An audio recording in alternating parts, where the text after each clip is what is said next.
my name is Mike Hurst from Highland Farm, and today I'm going to talk about fall needle drop. The fall needle drop happens to all evergreens, regardless of what kind they are, and usually it's found on the interior part of the tree, such as this right in here. Usually, all evergreens lose about 1/3 of their canopy every year. Most people don't see it because it's happening on the inside part of the tree.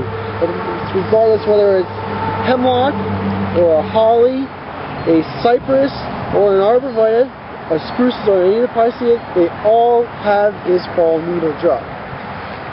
Usually what happens is, like, again, it does fall on the inside, and sometimes when we dig it up out of the ground, they experience abnormally more fall needle drop than what they would do if they weren't in the ground. This is due because of the stress they have when they get dug up out of the ground. Since the roots have been cut when we dig them, there's not as many roots in the ground to support the foliage up top, so that the plant does not get as much water as it normally does. Therefore, the plant has to get rid of certain parts of the tree, and that's usually the interior parts. You can look at that and say, oh, it's very bad, my tree's turning brown, but it's actually a good response. It's better than having a part of the tree or a branch die off or any, like, all the lower parts dying off. It's much better than that. When a plant looks at itself and sees which part it can get rid of and which part to keep, the parts that it gets rid of is the interior parts, because it does not get as much sunlight, therefore it does not photosynthesize as much, and it doesn't create as much energy as the parts on the outside.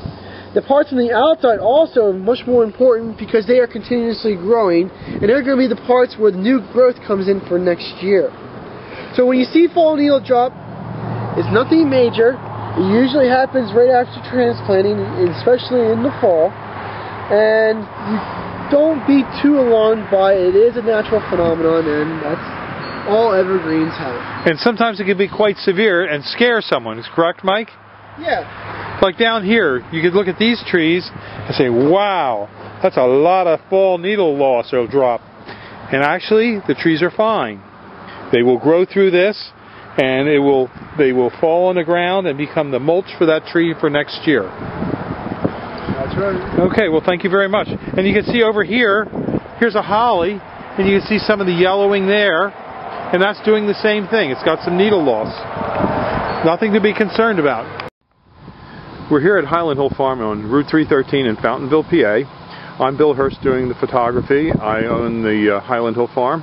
And this is Mike Lewis of Lewis Wholesale Nursery. Mike is one of the premier growers that we use here at Highland Hill Farm. We also grow a lot of arborvitaes, but we are supplied by Mike. He's right across the street from our nursery and our operation. And Mike is an expert on raising arborvitaes. Mike went and graduated from the Longwood School in Chester County, Pennsylvania, and he's a premier grower in Pennsylvania, world-renowned grower. I shouldn't say that, but that is the truth. Everyone in northeast Pennsylvania and the eastern seaboard who raises arborvitaes and nursery stock knows Mike Lewis here.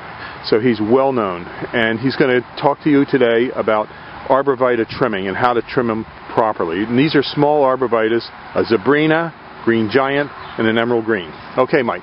All right, what you want to do with your arborvitae is, when you prune them, you want to encourage them to have a single stem. Just one stem coming up out of the middle, like right here. What you want to do is knock back some of these extra stems. Here in the Northeast, we get a lot of wet, heavy snow, and if you have too many stems, they have a tendency to pull apart. Most of the time, they'll spring back, but sometimes you might get some breakage. So what we like to do is take the head shears and knock these tips back just a little bit, which will encourage a fuller, fatter plant, as well as keeping it up into a single stem. In school, we were always taught, when in doubt, cut it out. So you always want to, don't be afraid to take a little bit of foliage off the tree. Here, none of these plants, branches will come up into a single stem anymore, or into a multiple stem. You cut them back, this stem will dominate. Here on the green giant, we're going to do the same thing. This is a fairly full plant, so we're just going to tip it back all the way around to make a nice, fat, heavy plant. On green giants, we get a lot of vigorous growth, so you always want to make sure you just knock your tips back just a little bit, because they'll stretch out because they grow so fast. On the emerald greens, it's a much fatter, fuller plant, so you don't have to shear them nearly as hard. Just tip them back, go around the plant, and again, you have a couple little stems developing here. Just trim it back, so you just have one stem coming up to the top, and that'll make a nice full plant, which is what you want.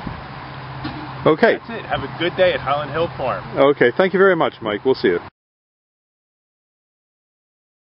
SeedlingsReUs.com, and our phone number is 215-651-8329. Thank you.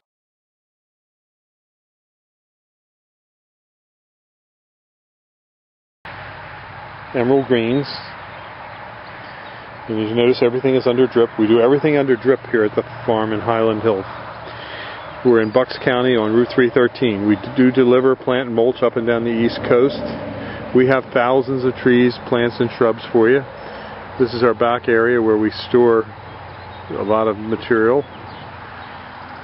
And this is looking towards our offices and greenhouses.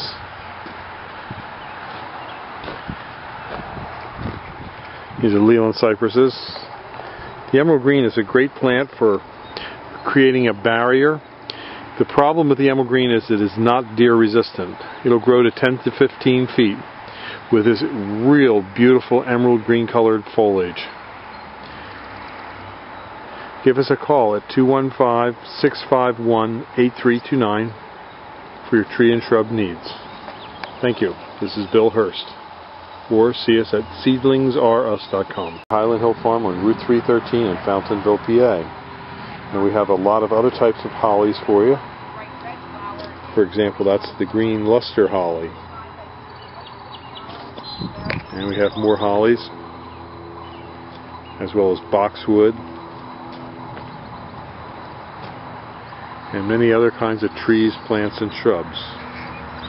We're growing on a couple hundred acres here in Fountainville, and we also have a couple thousand acres in Milan, PA, in Bradford County. We deliver and plant up and down the East Coast, so call us for your tree and shrub needs at 215-651-8329. Again, this is your Hellerii holly foliage right here. A nice little plant.